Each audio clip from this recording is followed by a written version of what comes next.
Welcome everyone. Thank you so much for joining us this afternoon for this webinar on intensive training and practice in initial teacher education. I am Leah Commissar and I'm the Head of Impact at the NIOT and will be hosting this afternoon. But you'll mainly be hearing from colleagues who've been involved in the delivery of our IT programmes and our researchers. I'll let them introduce themselves when they're speaking. So in terms of just a very brief, quick introduction to the NIOT and why we're doing this webinar, our vision is for a school system that nurtures teachers and leaders at all stages of their careers. And in support of that, we want to make sure that we really understand how best to support and improve the quality of teacher and leader development. And conducting research helps us to achieve this. We're also a school-led organisation, and so the questions come from and are shaped by teachers and leaders. And so just want to take this opportunity to thank all those that have been involved in this research and in all of our programmes. So if we just move on to the agenda. This afternoon, we're going to be hearing a little bit about the ITAP delivery and specifically the delivery of school experience visits. And then we'll move on to our research. And then we should have some time at the end for some questions and answers. Throughout the webinar, please feel free to ask any questions or just any reflections, and you can do that using the question and answer function that you should see at the top of your Teams. We're doing this webinar now because we wanted to share with you as soon as possible findings that were emerging from this research, but this is quite hot off the press, and so we're really keen to continue hearing from you about whether you've had similar experiences or your reflections on what we're sharing with you today. So please do share comments, suggestions, questions in the chat, and as I said, we should get to some of them at the end, and if not, they'll be really valuable for us to look at and think about as we're writing up the report of this that will be published in September. So without further ado, I'm going to hand over to Emily and Duncan and say thank you again for all joining, and hope you enjoyed this afternoon. Thank you, Leah. Good afternoon, everyone. My name is Emily Beach and I'm the head of the IT faculty at the National Institute of Teaching. I'm joined today by my colleague, Duncan Bauer, who is one of our tutors in the North and West region. Over the next 10 to 15 minutes, Duncan and I hope to contextualise the findings from the ITAP trial so that you have an understanding of how it relates to our IT curriculum and also the key processes that we undertook. I want to stress at this stage that we are not advocating a specific focus, sequence, design or delivery model, and that like all colleagues on the webinar today, we draw upon our own evaluative processes, including the considerations from the trial to inform our own improvement cycle. We are simply here to explain the work that we completed in relation to the school experience visits this year. Thank you, Lydia. Can I have the next slide, please? So on the slide that you should be seeing, I've listed, thank you, Lydia, we got there, our 6 strands that underpin our curriculum design and inform all aspects of our training, including core, subject-specific, school-based and our PGCE award. As you would expect, the curriculum is planned to build upon the trainees' composite knowledge and understanding within each of these key areas throughout the year, and thus enable them to meet the teacher standards by the end of their training. So we have behaviour and relationships, subject and curriculum, planning and teaching, how learners learn, assessment and responsive teaching, and professional behaviours. Thank you, Lydia. So the next slide identifies the 4 ITAPs that we've delivered this year, and you can see how the granular focus links to one of our curriculum strands. It is, of course, important to note that this is a distinct component of our IT curriculum that sits beyond the trainees' main training, and we've also ensured that the foci of the ITAPs are intrinsically linked to 2 of our PGCE modules, mainly cognition and scaffolding.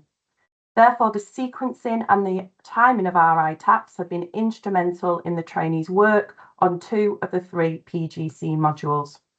You will also note, and I'm sure that the team will go into this in much greater detail, that for the purpose of the trial, we've worked with 2 of our 4 regions, namely the North and East and East, South and London. And we purely focused upon cognition and questioning within our secondary cohort. Thank you, Lydia. So to move on to an example structure of the ITAP, you can see that in the main, we would front load with the evidence base, and this is very often supported by masterclasses delivered by expert colleagues in their field. We use a range of specialist partners to support with this component, including Proxima when providing trainees with the opportunity to deconstruct their understanding and application through digital approximations in a safe and what may be perceived as a non-judgmental environment, working through their initial understanding to shape their practice within the granular aspect of the curriculum.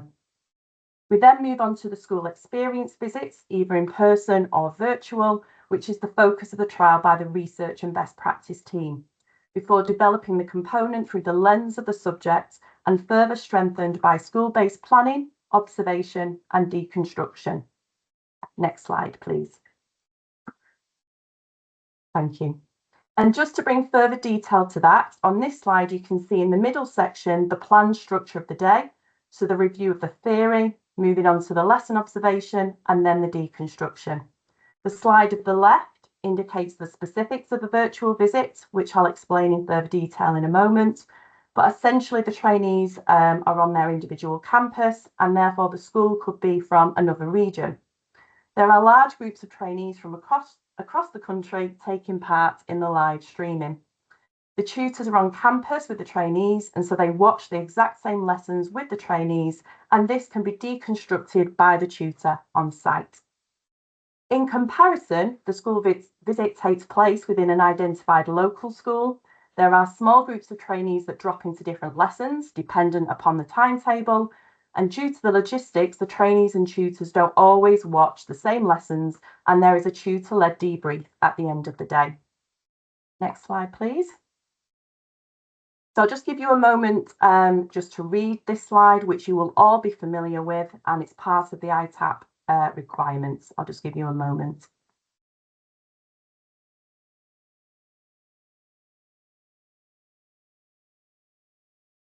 Okay, next slide. Thank you, Lydia. So we're now going to focus upon the virtual visits and show you a short clip so that you gain an understanding of the format. The school was identified by one of our regional principals as a school with strong practice in the ITAP area. The ITAP day started with the evidence base before the live streaming of the executive principal taking the trainees around her school. As a reminder, trainees were on their campus and this was screened live. As you can see, there are moments when the principal takes the trainees into the class to observe the practice, and then following this deconstructs what has been observed. The principal visited a range of lessons in order to cover a wide range of subject domains, and in addition, there were also periods in which the teachers were then questioned about their lesson and the trainees observed the live deconstruction of what they taught, what decisions they made, why, and the impact. There were also processing pauses so the tutor could pause and deconstruct further with the trainees on campus.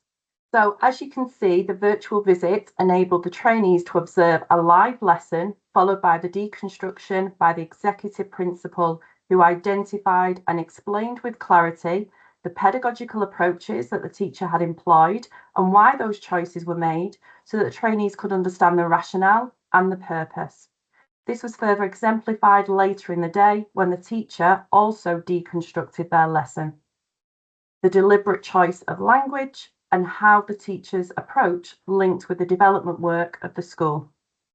I'm now going to pass to Duncan, who will explain the in-school visit and his experience as a tutor. Thank you, Duncan. Thank you, Emily. Good afternoon, everyone. I hope everyone is well on this rather cloudy day. So as Emily said, my name is Duncan. I'm one of the tutors in the Northwest, and my involvement in this was when I was going in as a tutor for the in-school visit. just to reinforce the key point that the structure was still the same in terms of the first element is reviewing that theoretical element, and then we had the point where we went in and we saw the lessons in person, and then there was the option for the deconstruction. Now, in terms of the process that we followed in school, sorry, excuse me, obviously it's slightly different. The actual physical process of going around and looking at the different lessons might be slightly different in terms of the school's capacity, how many staff they have who can be observed, what the timetable allocation is like, and so forth. So one of the ways in which my experience of it was the senior leadership team of the school very nicely were able to organize it so that we were working almost on a rotation. So there was a few smaller groups that were able to go in, and we were doing observations across, I think it was 3 lessons across the day. Now, during that particular time, as a tutor, I was free to pop into each of those lessons before we did the next rotation. And the reason why that was particularly important and was informative for me was it allowed me to see what was happening within the classroom, so that when we came back at lunchtime, there was that opportunity for us to have that really strong deconstruction. So those people who were doing it virtually, that deconstruction was happening with their tutor then and there.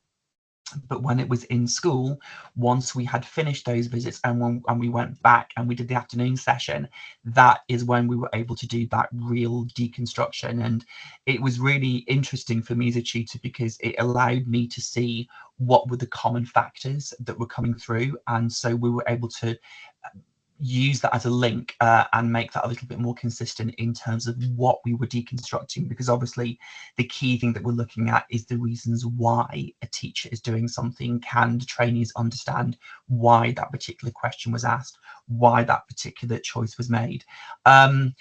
They also had an opportunity within school at lunchtime, which was, again, very kind of the school. Some of the teachers who had been observed came and met the trainees during lunchtime. So they were able to sit down and have a conversation with some food about what they'd seen, and the trainees were able to ask deeper questions, which again was very effective and was something that they really enjoyed.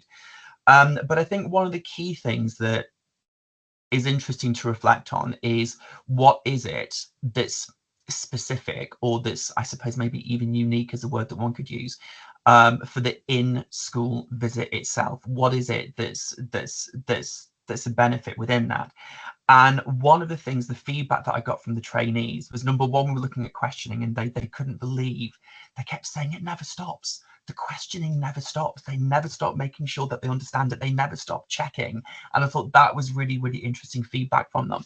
But one of my trainees did actually pick up on the fact that what they were able to see in person was a lot of non-verbal behavior cues that alerted the teacher to the fact that maybe the student didn't quite understand something, and therefore the questioning would be used to deconstruct, to pull apart, sort of make sure that the student understood that. And so that immersion, I suppose, of being in the classroom, of standing there, of taking part in it, of having the opportunity, if the teacher was able to ask a question from the teacher then and there, or sorry, to get feedback from the teacher then and there, was something that I know that the trainees found particularly effective and particularly important as well.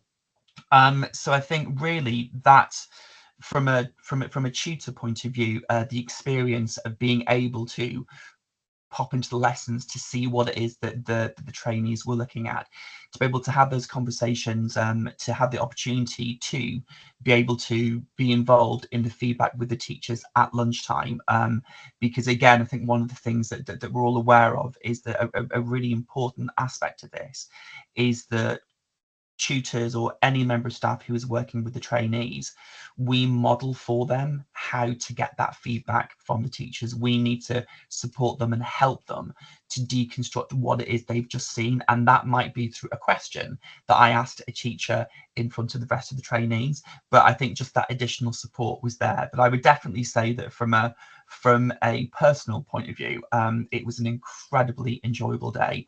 It was a very thought-provoking day, and in the discussions that we had in the afternoon session. So after they'd done all their observations, they had lunch, and then we did a big reflection exercise in the afternoon, deconstructing what it is that we had seen.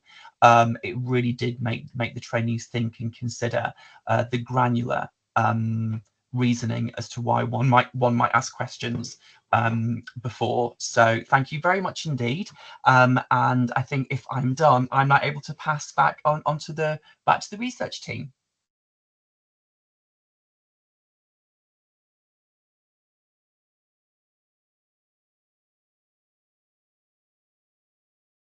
Hi everyone, good afternoon. My name is Lydia Perrys. I'm a research fellow at the National Institute of Teaching, and I'm also the ITUB study team lead.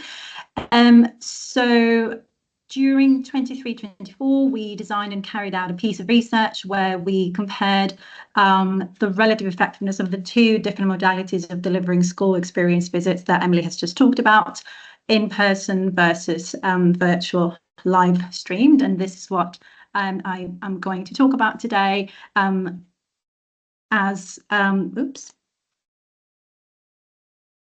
Yes, so we chose to focus on the virtual delivery of school experience visits based on findings from the ITUB pilot evaluation that was conducted by the NIOT in 22-23. And this pilot showed that ITUB was feasible, it was acceptable, and it had a lot of promise. However, it also highlighted important questions about scaling ITUB nationally. We also know that finding good school placements to observe expert practice can be challenging, and it places burdens on providers and schools. And the pilot evaluation highlighted virtual options as an important area to explore. So we wanted to understand how this could be achieved equitably, ensuring that trainees participating in virtual school visits were not disadvantaged compared to those attending in person. So we set out to investigate the question, are live virtual school experience visits less effective than in-person visits? And as mentioned earlier, our goal was not to determine which modality was superior, but to see if the virtual modality was at least as effective as the in-person equivalent.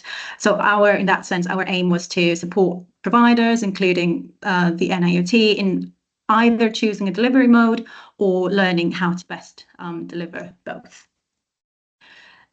So to answer this question, we conducted a randomized controlled trial in 2 of our campuses. And as Emily mentioned earlier, we focused on 2 ITUB modules, that was questioning and scaffolding. We used a crossover design, which means that all participating trainees did both virtual and in-person school visits. And we also did a process evaluation with qualitative research to understand the why and how each approach worked to support trainees. We looked at 3 trainee outcomes. The first one that we looked at was trainees' understanding of the evidence base around effective use of questioning and scaffolding techniques. We also looked at their self-efficacy in successfully applying that knowledge and understanding. And then we also measured their ability to apply that knowledge through looking at lesson plans and digital approximations.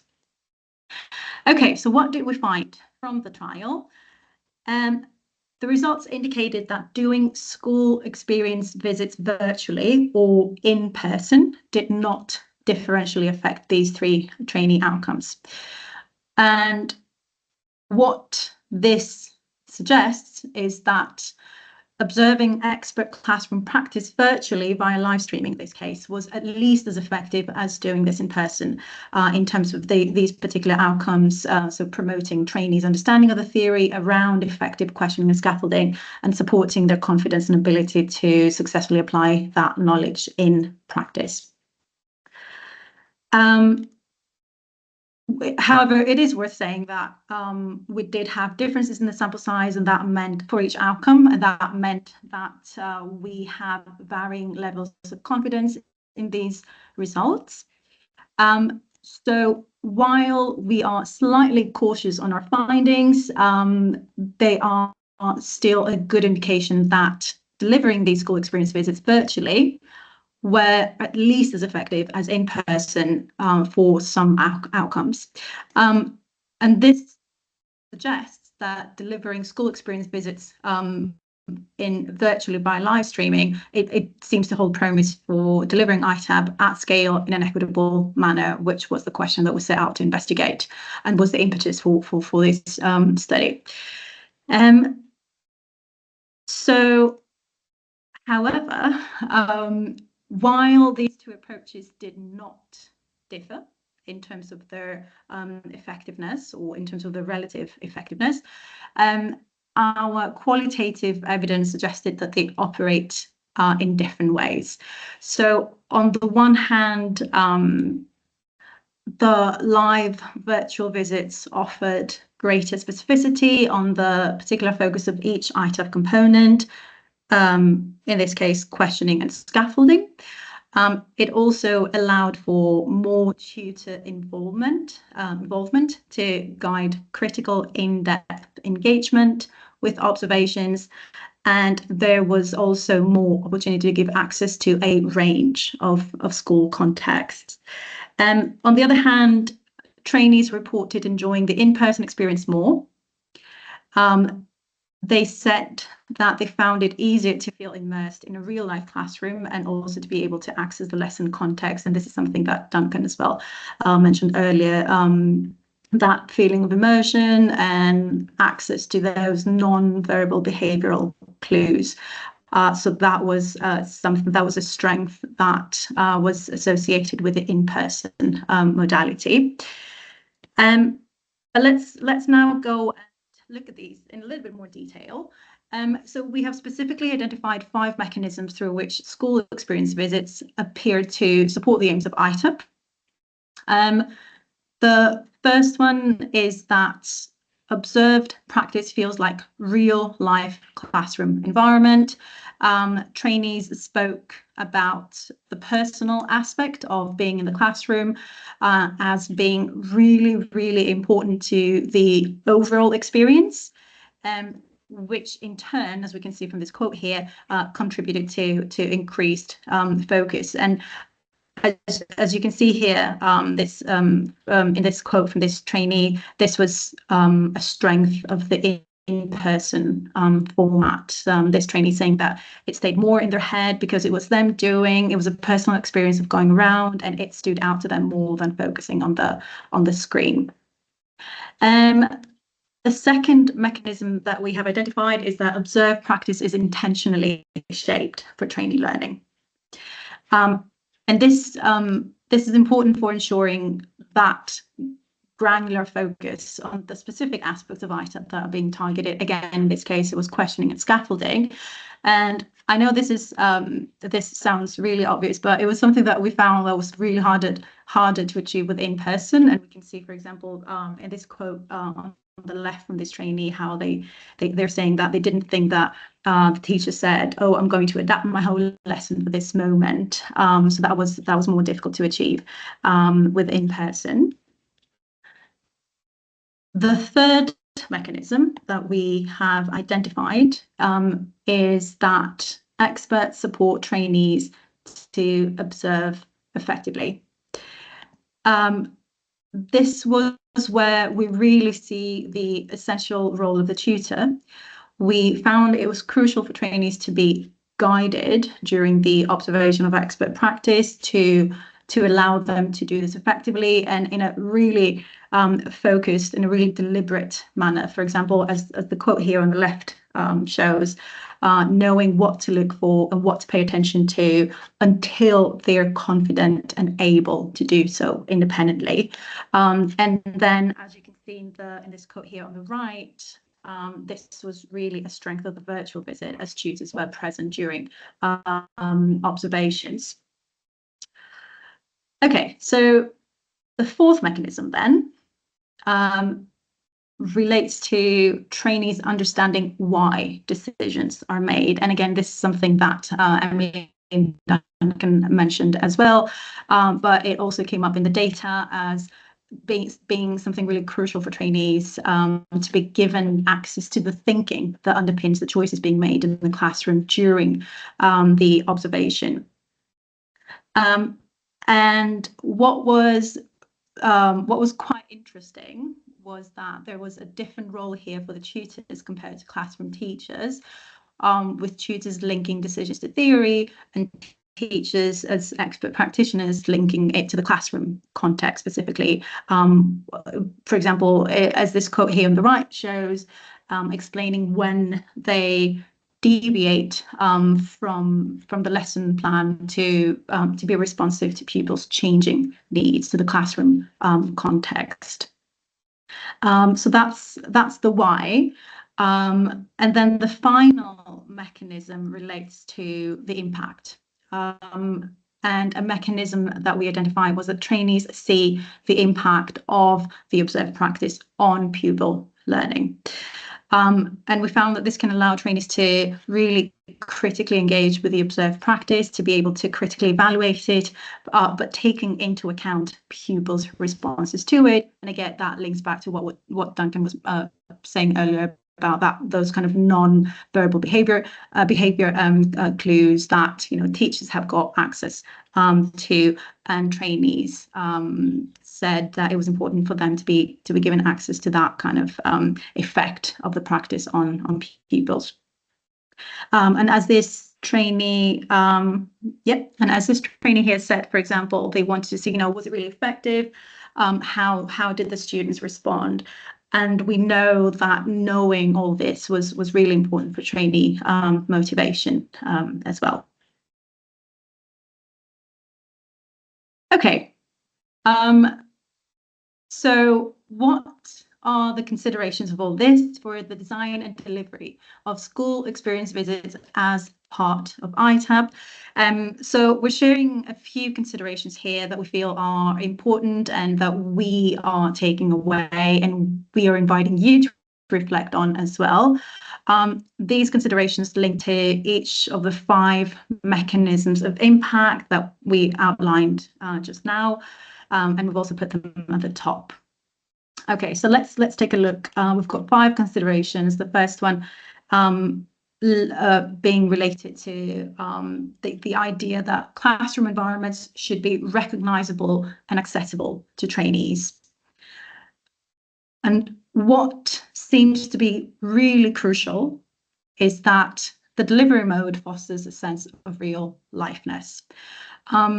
So we've included this icon here on the right to show that was a limitation of the virtual mode, and therefore something that is especially important to think about, how to enhance the authenticity of the observation in the virtual format. Now, in terms of the intentionality of the observed practice, there is a need to ensure that practices clearly demonstrate specific strategies which are tailored to the context and the needs of the trainees. And again, as this icon on the right shows, this can be more challenging to achieve during in-person visits, where visits are fitting into the busy school day. Trainees will require support in developing their observation skills, with tutor guidance being essential to facilitate that critical deconstruction of practices. And we found that this was a limitation for the in-person, as we found that tutors were not always present in the classroom. And then well-structured sequence of observation and analysis, allowing sufficient time, we found is crucial for this purpose. Okay, we're coming back to the why, to this idea of helping trainees understand the rationale, the why behind decisions made by expert practitioners, and we found that it was important to explore ways for both practitioners and tutors to explicitly dissect these decisions, linking them to classroom context, linking them to theory, and sort of creating that synthesis, that triangulation, if you will. And we found that this of course, involves logistical considerations, particularly with the in-person visit. So important to consider this aspect here, particularly for the in-person format. And then finally, consideration also needs to be given to ways of enabling trainees to access the impact of observed practice on pupils, especially in virtual observations, where they might not actually have access to every angle of the classroom. So that could include providing trainees with access to school and lesson context, potentially to planning, to the teachers' planning, and also the resources. Trainees could also observe how students respond to practices, and for that, it's important to ensure that audiovisual quality for the virtual is sufficient, with potentially cameras clearly capturing both practices and student reactions, as opposed to one or the other, in order to be able to understand and contextualize the observed practice, and as we said, to be able to critically engage with it. Okay, so what's next? So this is a lot to take in. There's a lot to reflect on. There's been a lot of learning for us as well for the NAOT. And as Leah mentioned earlier, the findings from the study are literally hot off the press. So we will be taking some time to reflect on ways in which this learning is going to inform our design and delivery of ITAP here at the NAOT. We also plan to publish a report of the findings from the study in September 24, but we're sharing today to help potentially inform other providers' plans for 24-25. Thank you very much, and back to you, Leah. Brilliant, thank you very much. So we've had a few questions come in, which is great, and please feel free if you want to still ask anything to use the Q&A function.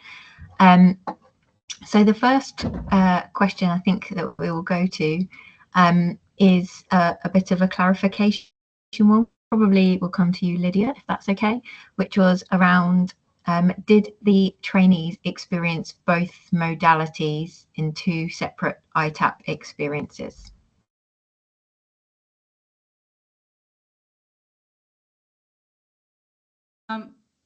Excuse me. So thank you for the question. This is a really good question, and we didn't really go into the technicalities of the design, but as I said, we used the crossover design where each trainee was randomized to attend either the first ITAP questioning virtually and then scaffolding in person, or the other way around. So not every trainee would have experienced both ITAPs, so both questioning and scaffolding in both modalities. But every trainee experienced both modalities in either of the two, if that makes sense. Great, thank you. I'm not sure who to go to on this one, but there's a question around, did the findings suggest that virtual or in-person mode may be better for different ITAP modules? Maybe Ellen? Thanks, Leah. Yeah, I'm happy to pitch into this. So hi, everyone. Thanks so much for listening. So I was working particularly on the qualitative aspect of the study, so I'll come in there. So this was discussed quite a bit by tutors and trainees, and the differences between scaffolding and questioning, and whether one mode sort of lended itself better to each of those two modules.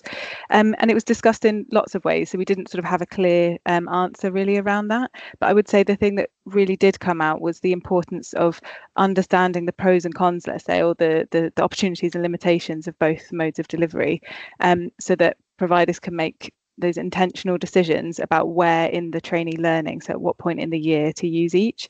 And that was more where the sort of discussions were around more where our findings led to, was less about the specific ITAP module for choosing a mode of delivery and more about the point in the year.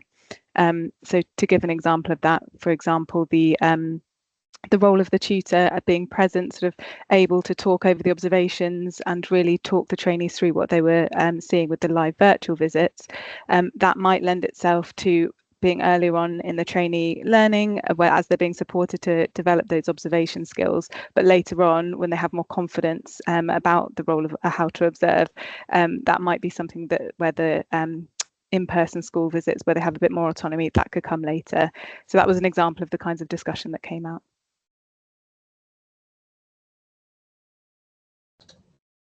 Great, thank you. And then this has been covered a little bit, but just in case anyone's got other things to add about the logistical aspects to consider with virtual visits that people might need to take into consideration. Maybe back to you, Ellen, as well. Absolutely, yeah, thanks, Leah. Happy to say a bit about this, but Duncan and Emily, if you want to add in anything, please do. So this was discussed a lot. So the one of the things that came up was trainees discussing their preferences for in-person and virtual. And although they definitely said they preferred the in-person, that was a real strength of the in-person. Trainees said they loved the day, they got so much from it. There were some trainees saying that the access, like the logistical issues around being able to actually travel to the school in person could be challenging, and so they might prefer the virtual visit in that sense, that they just needed to go to their local campus. But that sort of was offset by how much they enjoyed the in-person visit, I would say. And in terms of other logistical issues, I think one of the things that we have been reflecting on quite a lot and came up particularly with trainees in trainees discussions was around because the enjoyment of the in-person was sort of so strong, and then it's harder with the virtual visit to really replicate that and feel that closeness. So we found that the environment in which they were watching the live streaming was really important. So trainees being comfortable in kind of group sizes where really facilitated discussion, having that's why we sort of mentioned the careful sequencing, so having pauses at the appropriate time to really be able to kind of facilitate that discussion. All of that was really important because the screen is obviously an additional barrier to being able to see the practice. And same point about audio visual quality, that needs to be really crisp and clear. And if I may, I might just add one final point. I think Lydia did, the point Lydia was raising about cameras showing both the pupils and the teacher engaging in the practice, and also preferably the lesson resources. That was something that trainees discussed quite a lot. So wanting to see the three things at once, if possible. They could see the teacher, they could follow the plan for the lesson, and they could see the pupils responding. And all of that was sort of part of the trainee suggestions for how they felt the live streamed virtual visit could really be sort of maxed out its potential.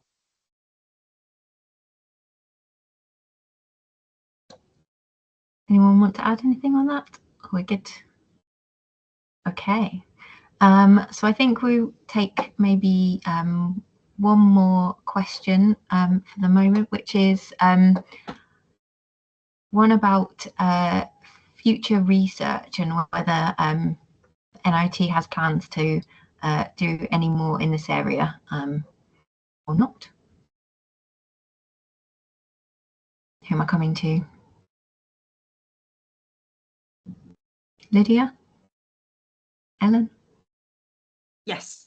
I'm happy to. Oops, sorry, I'm happy to take this. So as I said, there has been definitely a lot of learning from the ITAP study, and there are a few thoughts about how does that relate to what kind of questions has this actually generated, what kind of questions has this led to, and what merits further kind of investigation.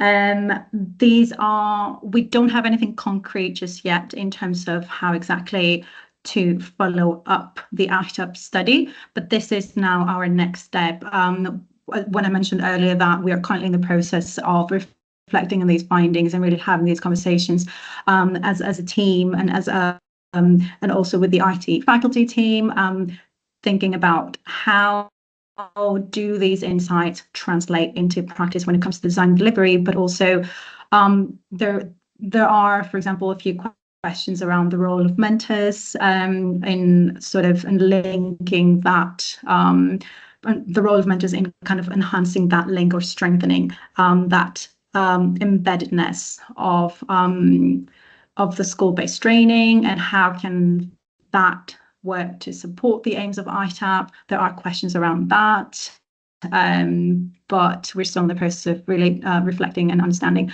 where this research is going to take us next. But like I said, this is a discussion to be had as a team. Lots of thinking, lots of question marks, and lots of conversations to have with different stakeholders as well, including our associate colleges. So stay tuned. Brilliant, thank you.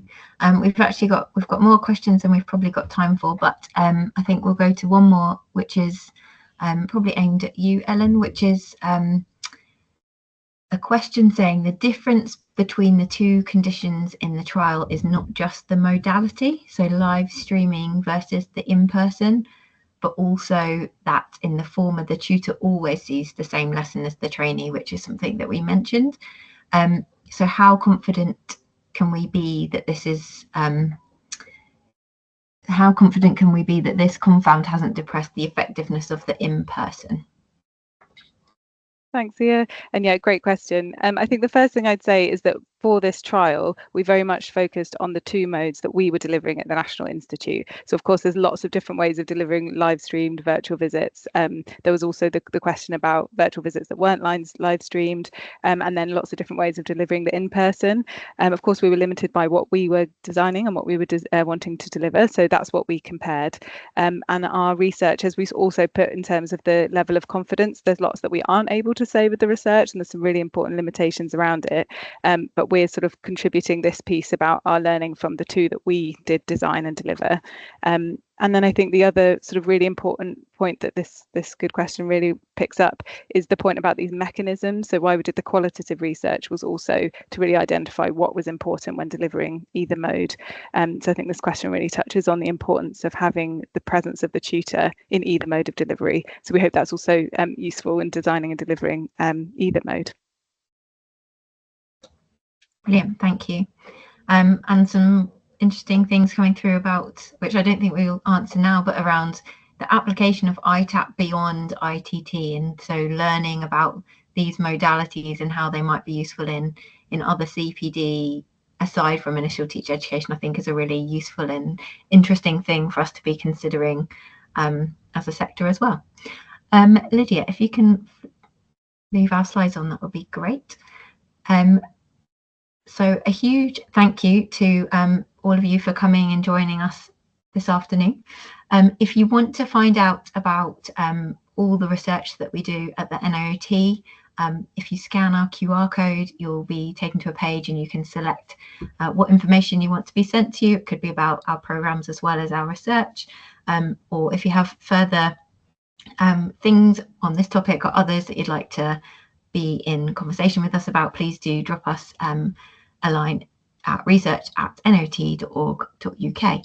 A huge thank you to everyone who's presented today, attended, and all the much wide group who've been involved in the research. Thank you very much. I hope you found it interesting and useful, and we have another webinar tomorrow on early career framework, which you can find on our website on our events page if you're interested. Thank you very much for coming, and hopefully see you all soon.